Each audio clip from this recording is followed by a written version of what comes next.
একেবারে সেই যে বিক্ষোভ, সাধারণ মানুষের যে অপ্রাপ্তি, তাদের যে বঞ্চনার অভিযোগ, সেটাকে অ্যাড্রেস না করে পুরোপুরি একটা ন্যারেটিভ সেট করার চেষ্টা করা হয়েছিল যে এটা বিজেপির অর্গানাইজ করা। কিন্তু 24 ঘন্টার মধ্যে পুলিশের গ্রেফতারি এবং তদন্তে গোটা বিষয়টা উল্টো হয়ে যাচ্ছে। যাদের গ্রেফতার করা হচ্ছে তাদের অনেকের সরাসরি তৃণমূল যোগ সামনে আসছে। তার মানে এইখানে প্রশ্ন উঠবে শান্তনদা, তার মানে বাস্তব বিষয়টা থেকে কি নজর ঘোরানো সচেতন প্রয়াস গতকাল প্রথম দিক থেকে করে গিয়েছে তৃণমূল?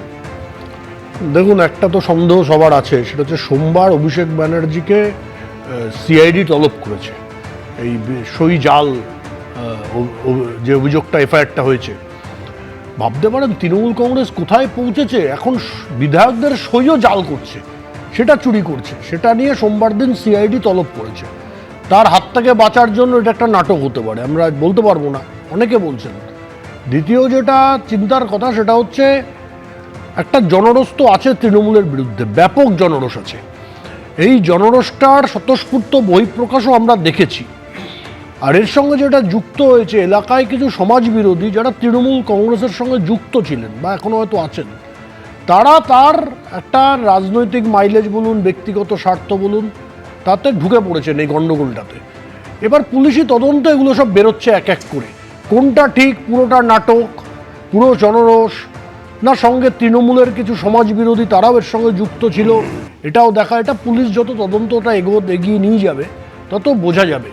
কিন্তু যেটা সবথেকে আমি এখানে পয়েন্ট আউট করতে চাই, কাল থেকে টেলিভিশনে এই জিনিসটা খুব চলছে, অভিষেক ব্যানার্জি আক্রান্ত, দুদিন আগে যার এত ক্ষমতা ছিল এখন তিনি এরকম হয়ে গেছেন অবস্থায়।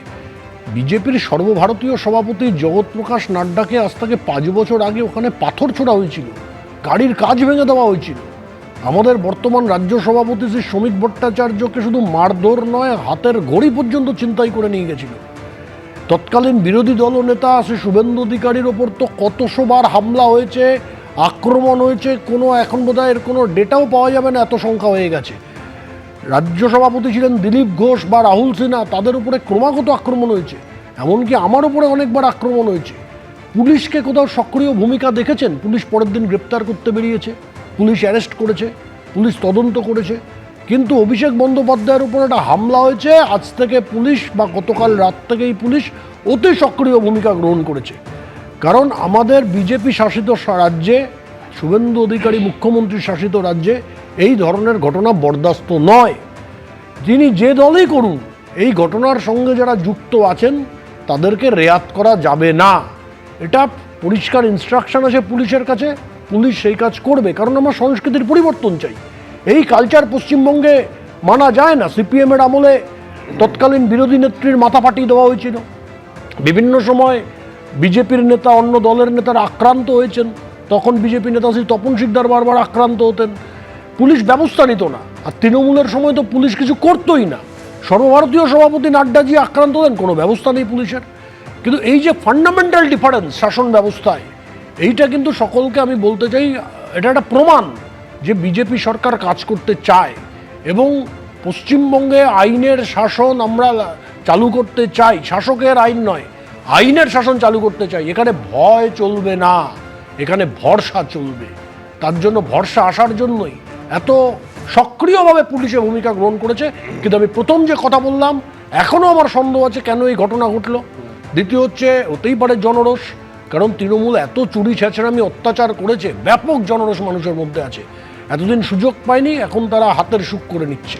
কিন্তু সেই সঙ্গে অবশ্যই কিছু সমাজ বিরোধী যারা মূলত তৃণমূলের সঙ্গে এতদিন যুক্ত ছিল, হতে পারে তারা তৎকাল বিজেপি হতে পারে বা হওয়ার চেষ্টা করতে পারে, তারাও এর সঙ্গে যুক্ত থাকতে পারে বলে আমার বিশ্বাস। একটু অপেক্ষা করুন। আইনের শাসনের কথা বলছিলেন, একেবারে সেই জায়গা থেকে শ্রমিক ভট্টাচার্য তিনি স্পষ্ট বার্তা দিয়েছেন যে সরকার সরকারের মতো চলবে, প্রশাসন প্রশাসনের মতো কাজ করছে, এবং সেখানে যদি বিজেপিও যুক্ত থাকে তাহলে সেক্ষেত্রেও কিন্তু প্রশাসন ব্যবস্থা নেবে। কিন্তু অর্ণবদা, এই যে 5 জনকে গ্রেপ্তার করা হয়েছে, যার মধ্যে 2 জনের মধ্যে একজন হচ্ছেন জয় সেনগুপ্ত, যার স্ত্রী স্পষ্ট বলেছেন, আপনিও হয়তো শুনেছেন, আমরা প্রতিবেদনে তুলে ধরলাম যে 1998 সাল থেকে জয় সেনগুপ্ত তিনি তৃণমূল করেন, তাকে গ্রেপ্তার করা হয়েছে এই ঘটনায়। না, শুধু আপনি জয় সেনগুপ্ত নয়, এই যে 5 জন এখনও পর্যন্ত তদন্ত এগোবে, যত তদন্ত এগোবে তত আরও ভালো করে পরিষ্কার করে বোঝা যাবে। কিন্তু দেখুন, কালকে যে ঘটনাটা ঘটেছে, আমি মনে করি এই ঘটনাটা কিন্তু ঘটারই ছিল। এই জন্য ঘটার ছিল যে 19টা গাড়ির কনভয়, এবং হচ্ছে হেলিকপ্টার থেকে উপর থেকে নেমে র্যাম্পে হাঁটছে হচ্ছেন আমাদের ওইয়েরা, মানে যারা হচ্ছেন প্রার্থী তারা। এই জিনিসটা কি পশ্চিমবঙ্গের রাজনীতিতে কখনো দেখা গেছে? কখনো দেখা যায়নি। তো এইটা কেন হলো? যেটা স্বতঃস্ফূর্ত গণ অংশগ্রহণমূলক একটা অর্গানিক চেহারার যে দলটি এসেছিল 11 সালে ক্ষমতায়, সেই দলটাকে আস্তে আস্তে কর্পোরেটাইজ করার চেষ্টা করা হয়েছে এবং কর্পোরেট একটা চেহারা দেওয়ার চেষ্টা করা হয়েছে। এবং তার ফলে যেটা হয়েছে, কর্পোরেট কিন্তু সেই কর্পোরেটের নিয়ম মানেনি। জনগণের তো মানে স্বতঃস্ফূর্তভাবে এক ধরনের অংশগ্রহণ থাকে। সেই অংশগ্রহণের জায়গাটাকে আপনি যদি ক্রমাগত সেই জিনিসগুলোকে সরিয়ে দেন, ক্রমাগত মানুষের ঠিক লোকগুলোকে যদি না আনেন এবং পুরো জিনিসটাকে আপনি কর্পোরেট চেহারায় ধাঁচে আনবার চেষ্টা করেন, তাহলে কি হবে? একটা বড় সংখ্যক মানুষ আস্তে আস্তে সরে যাবে পাশ থেকে। সরে গিয়ে সেই সমস্ত আবর্জনা বা সেই সমস্ত আগাছা, সেই আগাছাগুলো সামনে চলে আসবে এবং দল যদি সেখানে রেকটিফাই না করে এবং প্রতি মুহূর্তে যদি সেখানে সঠিক লোকগুলোকে বাছাই করতে না পারে, তাহলে এই ধরনের ঘটনা তো ঘটবে। এবং এই ধরনের ঘটনার ক্ষেত্রে আপনি কালকে দেখুন, মানে অভিষেক বাবু কালকে তো বাইকে করে গিয়েছেন, মোটর বাইকে করে অনেকটা রাস্তা গিয়েছেন। আমরা এই জিনিসটা কিন্তু মমতা বন্দ্যোপাধ্যায়ের ক্ষেত্রে দেখেছিলাম এবং সেই ক্ষেত্রে মমতা বন্দ্যোপাধ্যায় কিন্তু একেবারে গ্রামে গঞ্জে পৌঁছে যেতেন। আজকে ওনাকে দেখতে পাচ্ছি, আমরা কি গত 5 বছর ওনাকে দেখতে পেয়েছি? 5 বছর দেখতে পাইনি। এটা যদি পারতাম তাহলে কিন্তু সত্যি সত্যি জননেতা হয়ে ওঠার মতন একটা জায়গায় উনি যেতে পারতেন। তো সেই জিনিসটা হয়নি। মমতা বন্দ্যোপাধ্যায় যে লড়াইটা করে, যে সায়ন্তন দাও বললেন মাথায় লাঠির বাড়ি মারা হয়েছিল 16ই আগস্ট 1990, তখন আমাদের বয়স কম। তো সেই সময় থেকে আরম্ভ করে যতবার আক্রান্ত হয়েছেন মমতা বন্দ্যোপাধ্যায় জননেত্রী হয়ে উঠেছেন মানুষের মধ্যে গিয়ে। শুধুমাত্র আপনি কর্পোরেট ধাঁচা উপর থেকে চাপিয়ে দেবেন আর শুধুমাত্র একটা নির্দিষ্ট সংস্থা থেকে আপনি বলে দেবেন, ইনস্ট্রাকশন দিয়ে দেবেন। স্ক্রিপ্ট নাকি দেওয়া হতো, যে স্ক্রিপ্ট দিয়ে সে একজন নেতা তিনি সেই স্ক্রিপ্টেডভাবে কথা বলবেন। তো এটা তো হতে পারে না। পশ্চিমবাংলার যে রাজনীতি, সেই রাজনীতির কাঠামো বা তার চেহারা, তার যে ধারাবাহিকতা 80 বছরে এরকম নয়। সেইটাকে যদি আপনি ব্যত্যয় ঘটাতে চান, সেখানে যদি আপনি একটা মানে ব্যতিক্রম ঘটাতে চান, তাহলে এই ধরনের বিশৃঙ্খলা বারবার না, কিন্তু আমি বলছি এটা যদি হয়, উল্টো দিক থেকে এই প্রশ্ন থাকবে, যদি এটা হওয়ারই ছিল বলে অর্ণবদার মনে হয়, তাহলে বিজেপিকে একেবারে কাঠগড়ায় তোলাটা কেন? সেটা কি তাহলে পুরোপুরি রাজনৈতিক দৃষ্টিকোণ থেকে? আমার এই প্রশ্নটা এই আলোচনার মধ্যে আমি আরেকবার, হ্যাঁ সুব্রজিৎ, সেটা হচ্ছে যে ছেলেকে যে ফুটবল খেলে, যার কথা আপনারা দেখালেন, তারও আবার একই সঙ্গে বিজেপি কানেকশনও দেখানো হয়েছে। সেটাও কিন্তু তৃণমূল কংগ্রেস। আমার এইখানে প্রশ্ন থাকবে, আমি এই অংশটা ধরে আমি বিশ্বনাথদার কাছে যাব।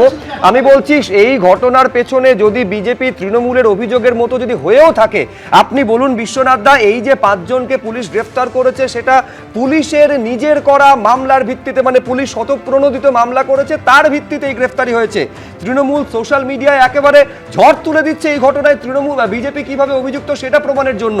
গত 24 ঘন্টায় একটা অভিযোগ এই ঘটনার প্রেক্ষিতে তৃণমূল কংগ্রেস কেন থানায় করলো না? প্রথমত বলবো যে পুলিশ আধিকারিকরা যে উদ্যোগ নিয়েছে সেটা খুব তারিফযোগ্য। কারণ আমরা বছরকে বছর এটা দেখে অভ্যস্ত ছিলাম যে বিরোধী দলের নেতাদেরকে মারধর করা হয়, আটকে দেওয়া হয়, কিন্তু কোনো ব্যবস্থা পুলিশ নেয় না। বরঞ্চ তৃণমূল কংগ্রেস থেকে বলা হতো জনরোষ। দিনের পর দিন কিভাবে অত্যাচারিত হয়েছে, নাড্ডা থেকে শুরু করে শ্রমিক ভট্টাচার্যী, সুকান্ত মজুমদার কিভাবে আক্রান্ত হয়েছিল আমার মনে আছে। দক্ষিণ 24 পরগনায় শুভেন্দু অধিকারী একাধিকবার, বহু লোক আক্রান্ত হতো, এমনকি কংগ্রেস দলের নেতারাও আক্রান্ত, যে সৌম্য কথা মনে আমার আছে। ফলে সেই সময় কিন্তু বলা হতো জনরোষ, এই বলে চালিয়ে দেওয়া হতো। অন্তত নতুন সরকার অন্তত আইনের শাসন প্রতিষ্ঠা করবার জন্য যারা যুক্ত ছিল তাদেরকে ধরে। আমি শুধু আপনার সঙ্গে একটু সংযোজন করতে চাইবো বিশ্বনাথ দা, সেটা হচ্ছে যখন প্রথম দফার নির্বাচন হচ্ছে উত্তরবঙ্গের সেই বিজেপি প্রার্থীর, মনে আছে আপনার, যে মাঠ ধরে দৌড়চ্ছেন, মানে কিভাবে তার উপরেও পর্যন্ত হামলার চেষ্টা হয়েছিল, হামলার ঘটনা ঘটেছিল। আমি সেই কারণে বলছি যে অন্ততপক্ষে রাজধর্ম পালনের বার্তাটা দিতে পারছে, আমরা কিন্তু এটা পরিষ্কার দেখতে পাচ্ছি। দ্বিতীয় যেটা, যারা ক্ষমতাধর এখন, শ্রমিক ভট্টাচার্য রাজ্য বিজেপি সভাপতি, তিনি পরিষ্কার এই ঘটনার নিন্দা করেছেন। সুকান্ত মজুমদার কেন্দ্রের মন্ত্রী, বিজেপির অন্যতম মুখ, তিনি নিন্দা করেছেন। ফলে আমি কিন্তু বলতে পারি যে শাসক দল কিন্তু বিগত শাসক দল তৃণমূল কংগ্রেসের মতন বেপরোয়া নয়, যে জনরোষ বলেই ছেড়ে দিলাম, এই কথা কিন্তু তারা কখনোই বলছেন না। বরঞ্চ তারা পরিষ্কার করে বলছেন, যদি বিজেপি কোনো কর্মীও যুক্ত থাকে তাকেও রেয়াত করা হবে না, প্রশাসন তাদের বিরুদ্ধে ব্যবস্থা নেবে। এটা দ্বিতীয় গুরুত্বপূর্ণ বিষয়। তৃতীয় যেটা, সেটা হলো দেখো, অভিষেক বন্দ্যোপাধ্যায়, মমতা বন্দ্যোপাধ্যায় সেদিন কিন্তু আমি বলছি যে যেদিন দলটাকে অমানুষ তৈরি করেছিল, এই অমানুষগুলো যে তাদের বিরুদ্ধে যেতে পারে এক সময়, তারা ভেবেছিল আমরা এদেরকে হুলিগান তৈরি করলাম, এই হুলিগানদেরকে ব্যবহার করব শুভেন্দু অধিকারীর বিরুদ্ধে, সুকান্ত মজুমদারের বিরুদ্ধে, অর্থাৎ বিরোধী দলের নেতাদের বিরুদ্ধে। কিন্তু সেটাতে বুমেরাং হয়ে মমতা বন্দ্যোপাধ্যায় বা অভিষেক বন্দ্যোপাধ্যায়ের বিরুদ্ধেই কাজে লাগতে পারে বা ব্যবহৃত হতে পারে, ওরা কোনোদিন বুঝতে পারেনি।